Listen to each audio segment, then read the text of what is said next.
Basic English class चल रही थी जिसमें कि आप सीख रहे थे टेंसेस, और टेंसेस में भी हमने कवर कर लिए थे प्रेजेंट टेंस के प्रेजेंट इंडेफिनिट टेंस कर लिया, प्रेजेंट कॉन्टिन्यूस, प्रेजेंट परफेक्ट और प्रेजेंट परफेक्ट कॉन्टिन्यूस टेंस। यानी कि प्रेजेंट टेंस के चारों पार्ट्स हमने कवर कर लिए हैं, कंप्लीट कर लिए हैं। अगर आपने वो नहीं सीखे हैं तो बहुत ही ईजी लैंग्वेज में, बहुत ही ईजी तरीके से ये मैंने टेंसेज आपको क्लियर किए हैं, यहाँ पर समझाए हैं, तो आप जाकर देखकर सीख सकते हैं। आज हम सीखने वाले हैं पास्ट टेंस। पास्ट टेंस की शुरुआत करने वाले हैं, और आज जो है पास्ट टेंस का फर्स्ट टेंस है ना, पास्ट इंडेफिनिट, जिसे पास्ट इंडेफिनिट भी बोलते हैं और सिंपल पास्ट टेंस भी बोलते हैं। तो ये वाला टेंस आज हम करने वाले हैं। पास्ट टेंस की ये दो हेल्पिंग वर्ब है, डिड और वर्ब की सेकंड फॉर्म। तो क्या है, कैसे है, इसके यूजेस जानेंगे, इसका इस्तेमाल जानेंगे, और साथ ही साथ कुछ सेंटेंसेस की प्रैक्टिस भी करेंगे ताकि आपको वो सेंटेंसेस बनाने आए पास्ट टेंस में। तो चलिए स्टार्ट करते हैं।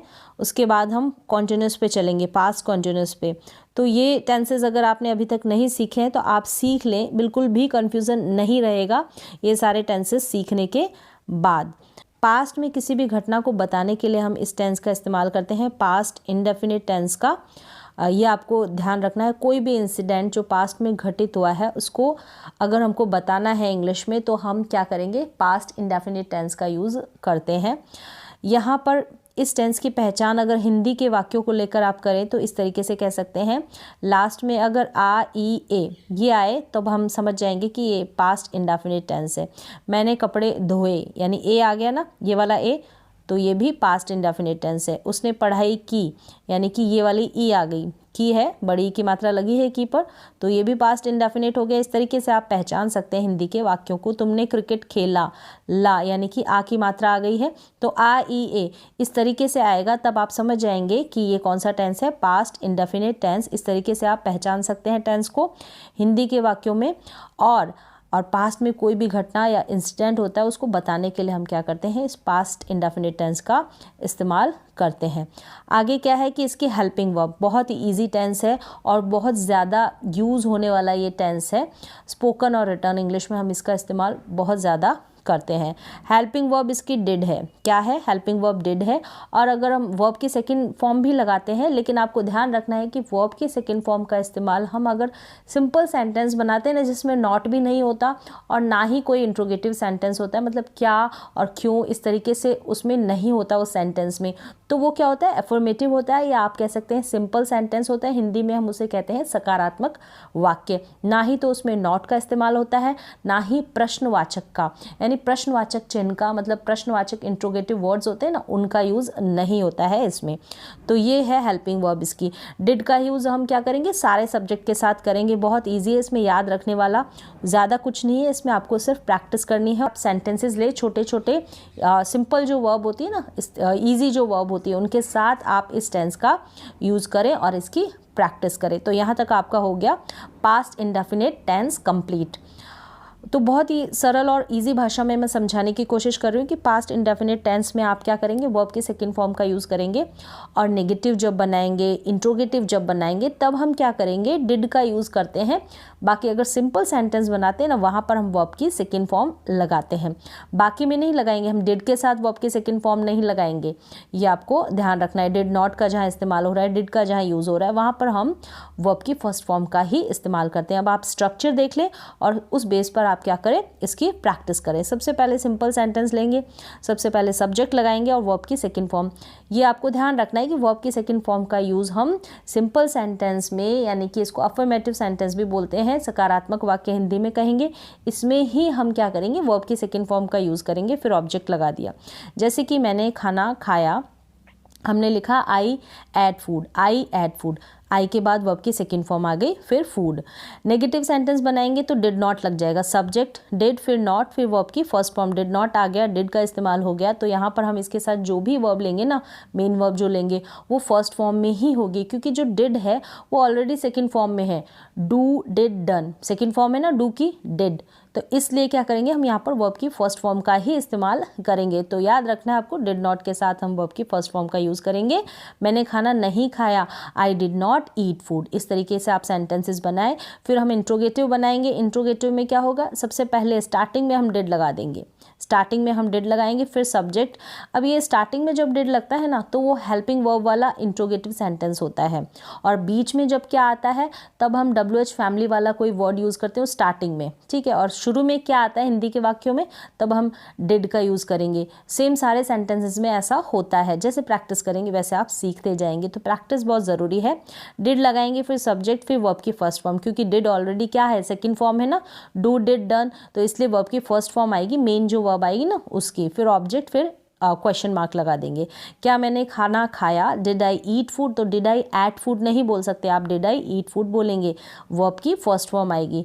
Negative interrogative sentence same structure है, सारे जितने भी टेंसेस है, बस आपको हेल्पिंग वर्ब का ध्यान रखना है, और ज़्यादा क्या करना आपको, ज़्यादा से ज़्यादा आपको प्रैक्टिस करनी है। डिड लिखेंगे स्टार्टिंग में, फिर सब्जेक्ट, फिर नॉट, फिर वर्ब की फर्स्ट फॉर्म, फिर ऑब्जेक्ट, फिर क्वेश्चन मार्क लगा देंगे। क्या मैंने खाना नहीं खाया, did I not eat food, क्या मैंने खाना नहीं खाया, did I not eat food. ऐसे इस तरीके से आप प्रैक्टिस करें, स्ट्रक्चर ले, फिर सेंटेंस बनाएं। तो एक दो बार आपको स्ट्रक्चर की ज़रूरत पड़ेगी, फिर ये तो आपके लिए इजी हो जाएगा, क्योंकि ये स्ट्रक्चर आपको याद हो जाएगा जितनी ज़्यादा आप प्रैक्टिस करेंगे। इसको याद करने की कोशिश ना करें, ज़्यादा से ज़्यादा प्रैक्टिस करें। जब प्रैक्टिस करेंगे तो वो आपको वैसे ही याद हो जाएगा, और आपको उसकी प्रैक्टिस हो जाएगी, स्ट्रक्चर की आपको आदत हो जाएगी। इस स्ट्रक्चर को लिखने की ज़रूरत नहीं पड़ेगी, आप बिना स्ट्रक्चर के ही सेंटेंसेस को इंग्लिश में बना पाएंगे। फिर आ जाएगा WH इंट्रोगेटिव सेंटेंस भी, यहाँ पर मैंने इसका स्ट्रक्चर भी दिया है, सेम ऐसे ही सारे सेंटेंसेस का है, तो यहाँ पर मैंने ये इंक्लूड कर दिया है। सबसे पहले हम WH वर्ड लिखेंगे, ठीक है, कोई भी, वाई, वैन, वॉट, इस तरीके से। फिर हम क्या करेंगे, डिड लिखेंगे, फिर हम सब्जेक्ट लिखेंगे, फिर वर्ब की फर्स्ट फॉर्म, और फिर ऑब्जेक्ट, फिर क्वेश्चन मार्क। मैंने खाना कब खाया, तो कब खाया, ये जो कब है ना, इसको हम स्टार्टिंग में लिख देंगे। WH वर्ड है ना ये कब, यानी कि वैन। मैंने खाना कब खाया, when did I eat food. और इसी तरीके से आप नेगेटिव भी बना सकते हैं कि मैंने खाना कब नहीं खाया। अगर नेगेटिव बनाना है तो सेम ऐसे ही क्या करेंगे, यहाँ पर जो सब्जेक्ट आएगा, ये जो सब्जेक्ट है ना, इसके बाद हम नॉट लगा देंगे। अगर हम WH फैमिली का इंट्रोगेटिव बना रहे हैं तब, when did I not eat food, इस तरीके से आप प्रैक्टिस कर सकते हैं। तो यहाँ तक मैंने आपको स्ट्रक्चर समझा दिया, तो इसके बाद आपको ही बाकी काम करना है प्रैक्टिस करने का।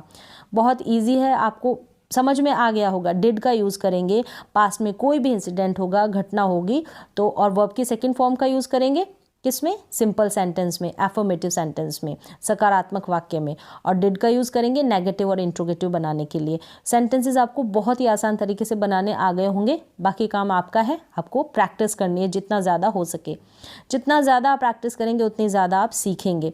अब यहाँ में कुछ सेंटेंसेस लेंगे और उसकी प्रैक्टिस करेंगे हम। मैंने मोबाइल ख़रीदा, आई बॉट मोबाइल, तो क्या हुआ, यहाँ पर सेकंड फॉर्म का यूज़ हो गया, आई बॉट, बाय की सेकंड फॉर्म बॉट हो गई। मैंने मोबाइल खरीदा, आई बॉट मोबाइल। मैंने मोबाइल नहीं खरीदा, I did not buy mobile. अब यहाँ पर बॉट का बाय हो जाएगा, क्योंकि डिड नॉट आया ना, डिड आया है ना, इसलिए सेकंड फॉर्म है ना डिड, इसलिए ऑलरेडी डिड सेकंड फॉर्म में है तो हमने बाय लिख दिया। I did not buy mobile, क्या मैंने मोबाइल खरीदा, डिड आई बाय मोबाइल। क्या मैंने मोबाइल नहीं खरीदा, did I not buy mobile. यहाँ पर यू लिखना है, यू मिस हो गया है, तो did I not buy mobile. Why did I buy mobile, मैंने मोबाइल क्यों खरीदा, मैंने मोबाइल क्यों खरीदा। Why did I buy mobile, मैंने मोबाइल क्यों नहीं खरीदा, तो why did I not buy mobile. इसी तरीके से आपको प्रैक्टिस करनी है। स्ट्रक्चर आप एक बार देख लेंगे फिर आपको याद हो जाएगा। मैंने मोबाइल कब खरीदा, तो when did I buy mobile. मैंने मोबाइल कब नहीं खरीदा, when did I not buy mobile. तो यहाँ पर यू मिस है और यहाँ पर भी आप इसको यू को लिख ले, BUY बाय, ठीक है। तो when did I not buy mobile. मैंने अंग्रेज़ी पढ़ाई, पढ़ाना मतलब टीच करना, तो टीच का सेकेंड फॉर्म टॉट हो गया, आई टॉट इंग्लिश। मैंने अंग्रेज़ी नहीं पढ़ाई, आई did not teach English. Taught का टीच हो गया, डिड है ना, इसलिए आई डिड नॉट टीच इंग्लिश। क्या मैंने अंग्रेज़ी पढ़ाई, डिड आई टीच इंग्लिश। क्या मैंने अंग्रेज़ी नहीं पढ़ाई, did I not teach English. इसी तरीके से आपको प्रैक्टिस करनी है। जितने ज़्यादा आप सेंटेंसेस बना सके उतने ज़्यादा सेंटेंसेस आप बनाएं और प्रैक्टिस करें। मैंने अंग्रेज़ी कब पढ़ाई, तो when did I teach English, when यानी कि कब, मैंने अंग्रेज़ी कब नहीं पढ़ाई, when did I not teach English, मैंने अंग्रेज़ी क्यों पढ़ाई, Y did I teach English, मैंने अंग्रेज़ी क्यों नहीं पढ़ाई, Y did I not teach English, Y did I not teach English. Next है कि आपने अंग्रेज़ी सीखी, सीखना यानी कि लर्न, तो लर्न की सेकेंड फॉर्म हो गई लर्न। यू लर्नड इंग्लिश यानी आपने अंग्रेज़ी सीखी, यू लर्नड इंग्लिश। आपने अंग्रेज़ी नहीं सीखी, you did not learn English, learn का लर्न बन गया, you did not learn English. क्या आपने अंग्रेज़ी सीखी, डिड यू लर्न इंग्लिश। क्या आपने अंग्रेज़ी नहीं सीखी, did you not learn English. आपने अंग्रेज़ी कब सीखी, when did you learn English. आपने अंग्रेज़ी कब नहीं सीखी, when did you not learn English. आपने अंग्रेज़ी क्यों सीखी, why did you learn English. आपने अंग्रेज़ी क्यों नहीं सीखी, why did you not learn English, why did you not learn English. आपको इसी तरीके से प्रैक्टिस करनी है। सिर्फ वर्ब की सेकेंड फॉर्म का यूज़ जो है, हम सिंपल सेंटेंस बनाएंगे ना जिसमें नॉट नहीं होगा और ना ही इंट्रोगेटिव होगा वो, ठीक है, वहाँ पर सिर्फ हम वर्ब की सेकेंड फॉर्म का यूज़ करेंगे। बाकी इंट्रोगेटिव और जो नेगेटिव सेंटेंस होगा पास्ट का, वहाँ पर हम क्या करेंगे, पास्ट इंडेफिनिट का, वहाँ पर हम डिड का इस्तेमाल करेंगे। बहुत ही अच्छा टेंस है, उसका बहुत ज़्यादा यूज़ किया जाता है। आधी जो इंग्लिश है रिटर्न और स्पोकन इंग्लिश इसी टेंस के ऊपर डिपेंड है, तो धीरे धीरे करके आप सीखते जाएं और प्रैक्टिस करते जाएं। तो आज के लिए बस इतना ही, मिलते हैं एक और एजुकेशनल वीडियो के साथ, तब तक